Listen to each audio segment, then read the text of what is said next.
بسم اللہ الرحمن الرحیم۔ درس قرآن و فقہ اور اصلاح معاشرہ چینل علوم القرآن ZHB سبسکرائب کیجیے کہ اپنی دعوت میں اثر پیدا کرنے کے لیے دعوت کے ساتھ ساتھ دعا بھی لازمی اور ضروری۔ چلو رات میں دعا کرنا نہیں ہوتا، خود اپنے لیے نہیں ہوتا تو دوسروں کے لیے کہاں سے ہوگا؟ لیکن نماز کے بعد جہاں ہم اپنے لیے دنیا ساری مانگتے ہیں، وہیں پر دین کے لیے، دوسروں کی ہدایت کے لیے، امت کے لیے، دنیا کی ہدایت کے لیے کیا ہم کبھی دعا مانگتے ہیں؟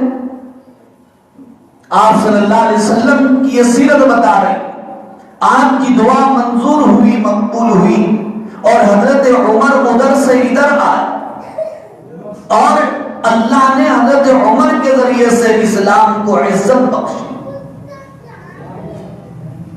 پھر کیا ہوا؟ اسلام حضرت عمر تک چھپ کے تھا، جب حضرت عمر نے اسلام قبول کیا، اسلام واشگاف ہو گیا اور دنیا میں کھل گیا۔ اور جب بھی اسلام اور مسلمانوں کے خلاف کوئی آواز اٹھتی تھی، نبی کی شان میں کوئی گستاخی کی جاتی تھی، تو سب سے پہلے فاروق کی تلوار باہر نکل جاتی تھی۔ حدیثیں پڑھ جائیے، سیرت کا مطالعہ کیجیے تو پتہ چلے گا کہ حضرت عمر رضی اللہ تعالیٰ عنہ کی شجاعت و بہادری کیا تھی، ان کی غیرت کیا تھی، اور اسلام کے سلسلے میں ان کی حمیت کیا تھی۔ تو اس لیے کہا جاتا ہے سارے صحابہ مرید رسول ہیں اور حضرت عمر رضی اللہ عنہ مراد رسول ہیں۔ کیا مقام ہے حضرت عمر رضی اللہ تعالیٰ عنہ کا؟ اس حدیث سے معلوم ہوتا ہے، آپ نے بیان فرمایا لو کان بعدی نبی لکان عمر، میرے بعد اگر کوئی نبی اور پیغمبر ہوتا تو وہ عمر ہوتا، لیکن اللہ نے مجھ پر نبوت کا دروازہ بند کر دیا اور رسالت کا سلسلہ ختم فرما دیا، میں خاتم النبیین ہوں، اب قیامت تک اللہ اور کسی نبی اور پیغمبر کو نہیں بھیجیں گے۔ جو بھی نبوت اور رسالت کا دعویٰ کرے گا وہ کذاب و دجال اور جھوٹا اور مکار اور فریبکار ہوگا، اس کو ماننے والا کافر اور مشرک و منکر ہوگا۔ آپ خاتم النبی کی، اس لیے اللہ نے حضرت عمر رضی اللہ تعالیٰ عنہ کو نبی اور پیغمبر نہیں بنایا۔ اگر بناتے میرے بعد کسی کو تو حضرت عمر رضی اللہ تعالیٰ عنہ کے سر پر تاج نبوت رکھا جاتا۔ کیا مقام ہے حضرت عمر رضی اللہ تعالیٰ عنہ؟ ایک مرتبہ آپ صلی اللہ علیہ وسلم نے بیان فرمایا کہ عمر جس راستے پر تم چلتے ہو شیطان بھی اپنا راستہ بدل لیتا ہے۔ اور ایک حدیث میں یوں بیان فرمایا کہ حق تو اللہ نے حضرت عمر رضی اللہ تعالیٰ عنہ کی زبان پر جاری فرما دیا۔ حضرت ابوبکر صدیق رضی اللہ تعالیٰ عنہ کے انتقال کے بعد اور آپ کے وصال کے بعد جب حضرت عمر رضی اللہ تعالیٰ عنہ خلیفہ ہوئے، امیر المؤمنین بنائے گئے، تو حضرت عمر رضی اللہ تعالیٰ عنہ کی خلافت وہ خلافت رہی، اسلام کا وہ سنہرا دور رہا۔ آج تک نہ صرف مسلمان بلکہ دوسرے مذاہب کے ماننے والے بھی حضرت عمر رضی اللہ تعالیٰ عنہ کی حکومت اور خلافت کی مثال دیتے ہیں کہ اگر حکومت کرنا ہو، اگر سلطنت کرنا ہو، اگر خلافت کرنا ہو تو عمر جیسی حکومت اور خلافت کرو۔ کوئی اور نہیں، ہندوستان کی ایک عظیم شخصیت نے یہ بات کہی تھی کہ اگر حکومت کرنا ہو تو عمر رضی اللہ تعالیٰ عنہ کی کرو۔ یورپ میں ایک کتاب چھپی گئی انگلش زبان میں، انگریزی میں، 100 بڑے انسان اس کا عنوان تھا، اس کتاب کا نام تھا، لیکن آپ کو تعجب ہوگا اور مسرت کو خوشی بھی ہوگی کہ لکھنے والا اسلام کا ماننے والا نہیں، وہ تو انگریز ہے۔ اس نے 100 عظیم شخصیتوں پر کتاب لکھی، قلم اس نے چلایا۔ تو بزرگوں اور عزیز نوجوان دوستوں، اس 100 انسانوں میں نمبر 6 پر کوئی اور شخصیت نہیں، وہ حضرت عمر رضی اللہ تعالیٰ عنہ کی تھی۔ وہ حضرت عمر رضی اللہ تعالیٰ عنہ کی تھی۔ حضرت عمر رضی اللہ تعالیٰ عنہ کی بہادری اپنی جگہ ہے، آپ کا عدل و انصاف اپنی جگہ، وہ اپنی مثال آپ ہے۔ آپ تو سب کے بارے میں انصاف کرتے تھے، عدل کرتے تھے، یہاں تک کہ خود آپ کی اولاد کا مسئلہ آیا تو آپ نے وہاں پر بھی برابر انصاف فرمایا۔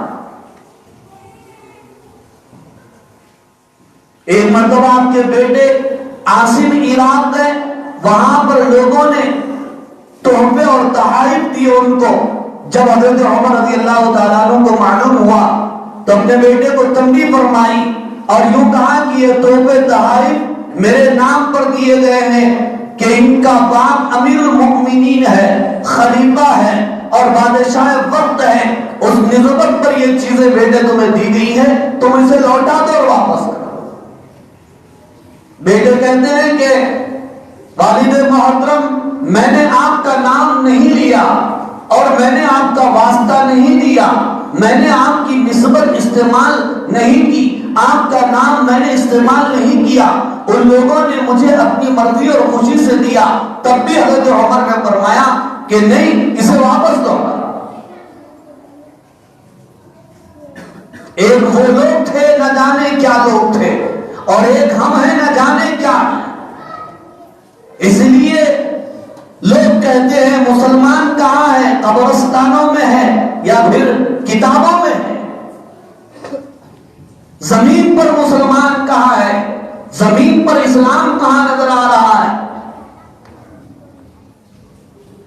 پھر حضرت عمر رضی اللہ تعالیٰ عنہ کی خدمت انسانیت کے لیے وہ بھی اپنی نظیر آتی ہے۔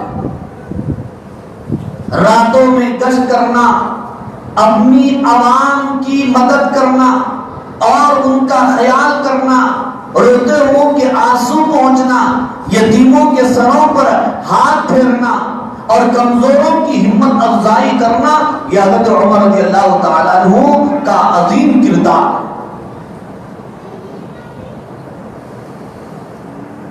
کتابوں میں لکھا ہوا ہے، گشت کر رہے ہیں، ایک آدمی کو دیکھا اپنے خیمے کے باہر بیٹھا ہوا ہے، پوچھا کیا بات ہے؟ اس نے کہا کہ اندر میری بیوی ہے، درد ذہ لائق ہے، ڈیلیوری کے قریب ہے اور کوئی نہیں ہے، اس لیے میں پریشان ہوں۔ وہ آپ کو نہیں پہچانتا تھا، گھر گئے، اپنی اہلیہ کو ساتھ لیا اور پورا حال بتایا، اپنی بیوی کو خیمے میں بھیجا اور اس آدمی کو اپنے ساتھ باتوں میں مصروف کر دیا۔ بعد میں بیوی نے اندر سے کہا اپنے دوست کو خوشخبری دو اے امیر المؤمنین۔ تب وہ آدمی وہاں پر اس کی آنکھیں پھٹی کی پھٹی رہ گئی اور وہ اچھل گیا کہ یہ تو حضرت عمر رضی اللہ تعالیٰ عنہ ہے۔ یہ ہے حضرت عمر رضی اللہ تعالیٰ عنہ کی سیرت۔ نہ صرف یہ، اے نوجوانوں، اے مسلمانوں، حضرت عمر رضی اللہ تعالیٰ عنہ کے دور میں اسلام عرب سے باہر چلا گیا۔ جتنی عظیم فتوحات دور فاروقی میں ہوئی ہیں، اتنی عظیم فتوحات اور کامیابیاں شاید کسی دور کے اندر مسلمانوں کو ملی ہو اور حاصل ہوئی۔ آپ نے فوج کشی کی، ایران کے اس زمانے کی سپر پاور طاقت تھی ایران، جسے فارس کہا جاتا تھا، اس سے کوئی آنکھ سے آنکھ ملا نہیں سکتا تھا، اور اس کہ وہ پر حملہ کرنے کی سوچ نہیں سکتا تھا، اس سے مقابلہ کرنے کی ہمت نہیں کر سکتا تھا، حضرت عمر رضی اللہ تعالیٰ عنہ نے فوج کشی کی اور ایران کو فتح کیا، روم کو فتح کیا، عراق کو فتح کیا، دنیا کو فتح کیا، کئی عظیم ملکوں کو فتح فرمایا. اور یہی چیز اس وقت کے اسلام دشمنوں کی نگاہوں میں کھٹک رہی تھی. خاص طور پر ایران ایک آنکھ سے حضرت عمر رضی اللہ تعالیٰ عنہ کو دیکھ نہیں سکتا تھا، بھا نہیں سکتا تھا. ایران نے پلاننگ کی حضرت عمر رضی اللہ تعالیٰ عنہ کو شہید کرنے کی اور آپ کو سب ہستی سے ملیامین کرنے کی.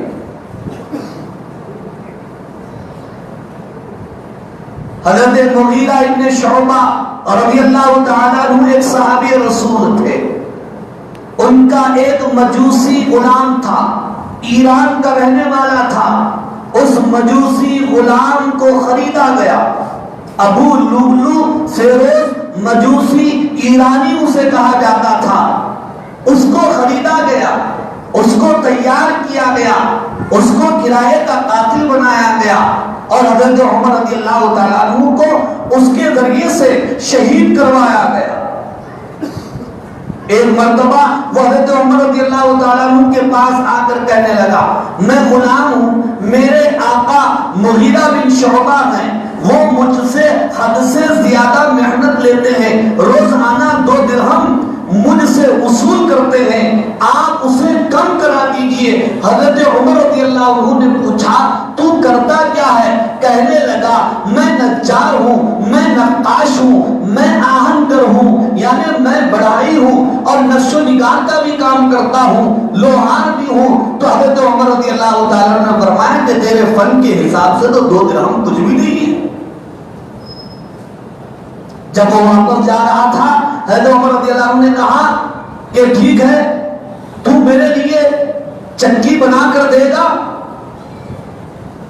تو کہنے لگا ہاں تمہارے لیے تو ایسی چکی بناؤں گا جس کی شہرت مشرق سے مغرب تک، شمال سے جنوب تک ساری دنیا میں ہو جائے گی.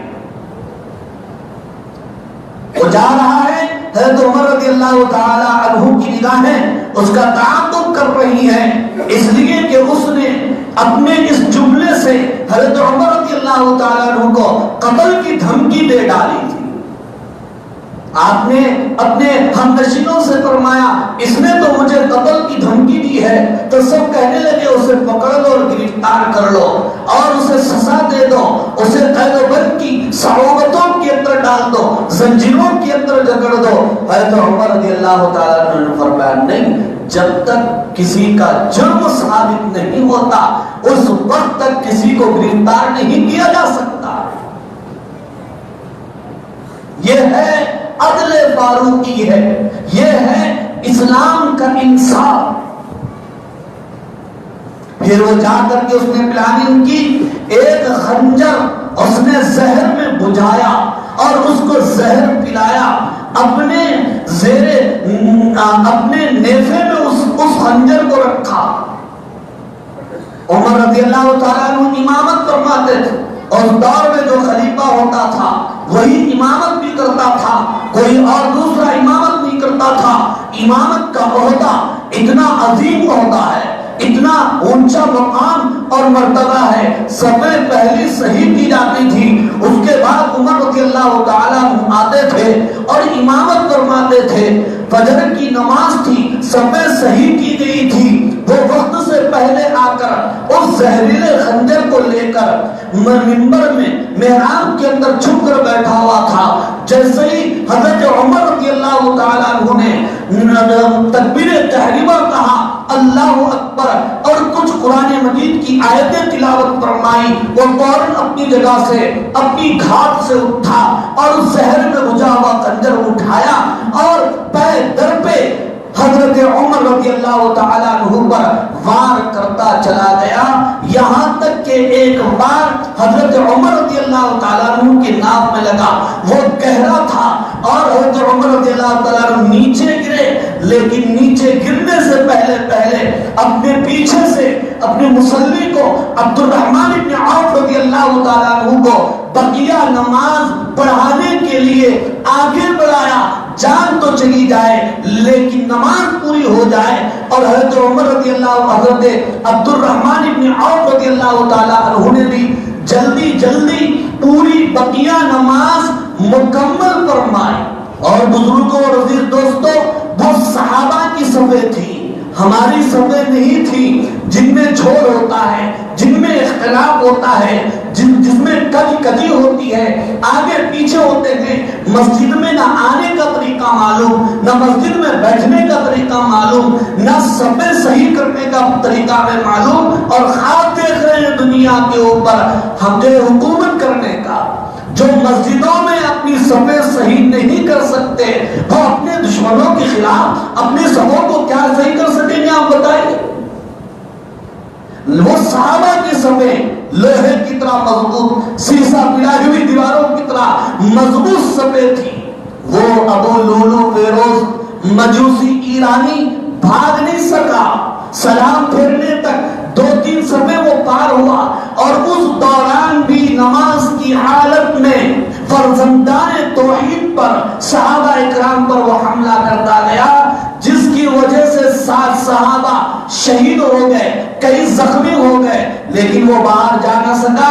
ایک صحابی کے پاس کمبل تھا، انہوں نے اس کے اوپر اڑا دیا. جب اس نے دیکھا کہ میں اب پکڑا جاؤں گا اور راز باز کرنا پڑے گا، اصلی مجرموں کا نام مجھے بتانا پڑے گا، اس نے اسی خنجر سے اپنے آپ کو جو گھونپ دیا اور اپنے آپ کی خودکشی کرے.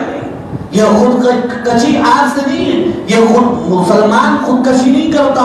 یہ اخبارات میں، میڈیا کے اندر جو چیزیں آتی ہیں، وہ مسلمان نہیں ہے جو خودکشی کرتا ہے. مسلمان بزدل نہیں ہوتا، مسلمان بہادر ہوتا ہے، مسلمان غیور ہوتا ہے، مسلمان خودکشی نہیں کرتا. خودکشی کرنے والے یہ ابو لولو فیروز مجوسی ایرانی جیسے لوگ. بہرحال اس نے خودکشی کی اور اپنا قصہ وہیں پر تمام کیا. نماز پوری ہوئی، حضرت عمر رضی اللہ تعالیٰ عنہ کو گھر لے جایا گیا. تو آپ نے سب سے پہلے یہی پوچھا کہ میرا قاتل کون ہے؟ ابو لولو کا نام بتایا گیا.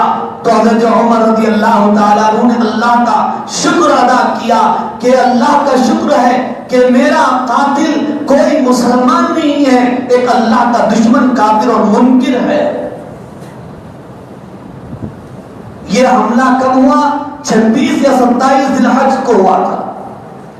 اس کے 2-3 دن کے بعد 1 محرم کو آپ کی وفات ہوئی تھی. ان 2-3 دنوں کے دوران آپ کا علاج کیا گیا، لیکن مرض بڑھتا گیا جو دوا کی کا حال ہو گیا. آپ نے اپنے بیٹے حضرت عبداللہ کو بلایا اور کہنے لگے، بیٹا میری یہ آرزو اور خواہش ہے، میں حضور اکرم صلی اللہ علیہ وسلم کے پہلو میں اور بازو میں دفن ہو جاؤں. جہاں حضرت ابوبکر بھی آرام فرما ہے، وہ حجرہ عائشہ ہے، جا کر کے ام المومنین سے اجازت طلب کرو کہ عمر کی یہ خواہش ہے اور اجازت چاہتا ہے. عبداللہ رضی اللہ عنہ حضرت عائشہ رضی اللہ تعالیٰ عنہ کے پاس پہنچے تو دیکھا کہ وہ رو رہی تھی.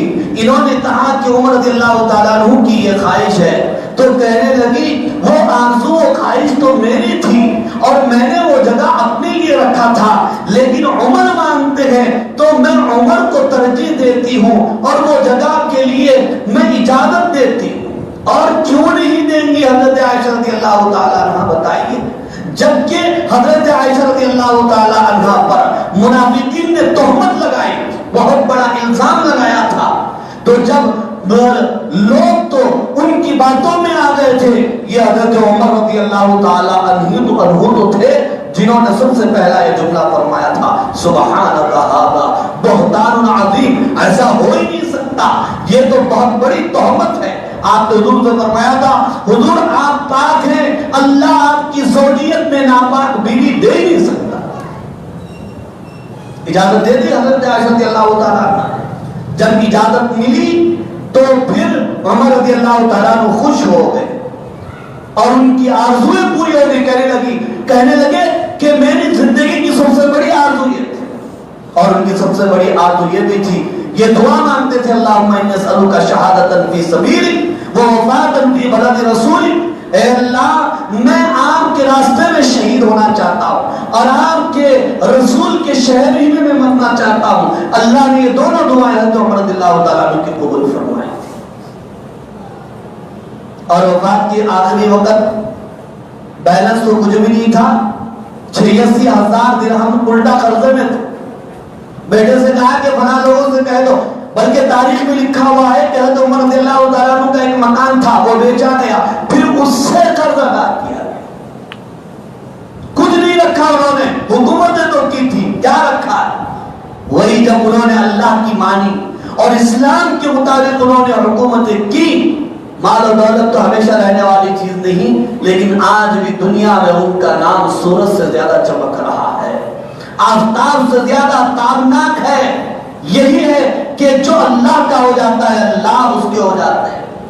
بہرحال ان حالات میں ہم مسلمانوں کے لیے بھی بہت بڑا سبق ہے اور عبرت و نصیحت ہے کہ جب تک اسلام کے دامن میں ہم مکمل نہیں آئیں گے اس وقت تک اللہ کی مدد بھی مکمل نہیں آئے۔ وآخر دعوانا الحمدللہ۔